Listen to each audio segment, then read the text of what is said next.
Thanks everybody for coming. This is the marketing club. Um, Obviously a little bit different. We're on Zoom, so thank you for joining us. And we have a guest speaker today, Jeff Lulay from Nike. So my current job, I'm responsible for 40 NCAA schools. So we have about 40 plus colleges. And what that responsibility entails is all the product launches that these schools have with regards to football. So if you think about the uniform launches or anything that has to do with apparel, so like the t-shirts and stuff that we all wear, I'm responsible for making sure that is launched in partnership with the schools. Recently, I just finished the Super Bowl in Miami with Nike. I'm super proud of it. It was my first time leading the Super Bowl. So when I say lead at Nike, we have project leads and project people who like support. And so for lead, I'm in charge of the budget. I'm in charge of all the partners. So I manage a team of about 60 people from retail to digital to commerce, you name it.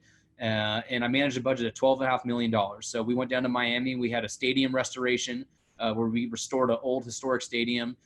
To give back to a community of underserved kids that actually produces the most NFL kids per capita. And then we also went and did some really cool activations in the heart and soul of just the kind of community down there. So like Nike brand, why is Nike so important? Especially at the global level. And I kind of alluded to this, and it gives athletes a voice. And I want to take athletes and dissect it a couple ways.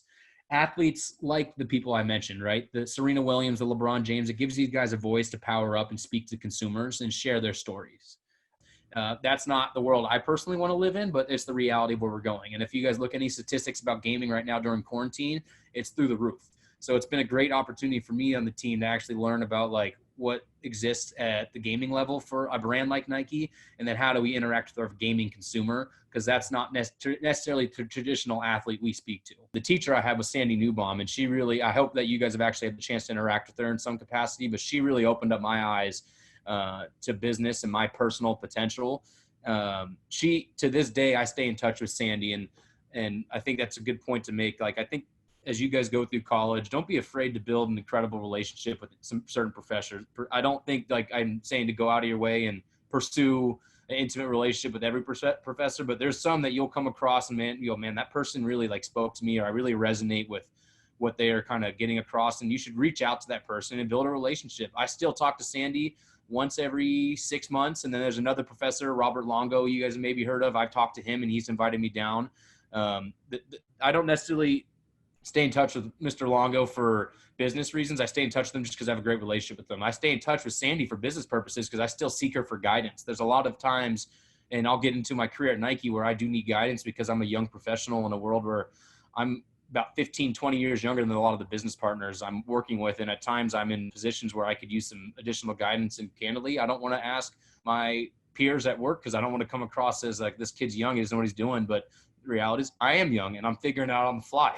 Like there's some truths to that, but you need to find a way to diversify your portfolio. And I don't want you to overthink it, because what you're doing right now in this club, that's diversification in your portfolio. The fact that you're a part of a club is resume material. You need to find unique things that differentiate you from the competition. And anything you do that's extracurricular in addition to school is an element that you could consider to put on your resume and speak to in an interview. So a resource is you, and being able to be willing to go and work and be exposed. And also work doesn't need to be a 9-to-5 job. It is the club like you guys are doing, or even just like I said, the basketball tournament I had. I used that in my last interview with Nike and they thought it was brilliant. They even wanted to consider doing it at the collegiate level. Use this as motivation. Chip on the block. Don't let this virus slow you down. I feel super sympathetic to the seniors for the memories, but also because they're going to, like Nike's not hiring right now. Like there's a lot of companies that are in a standstill. So this is when creativity and uniqueness is going to be your strength, and any sort of thing you can do to be different and unique when the rest of the competition's in the same spot you are is going to pay off tenfold. Damn right it will.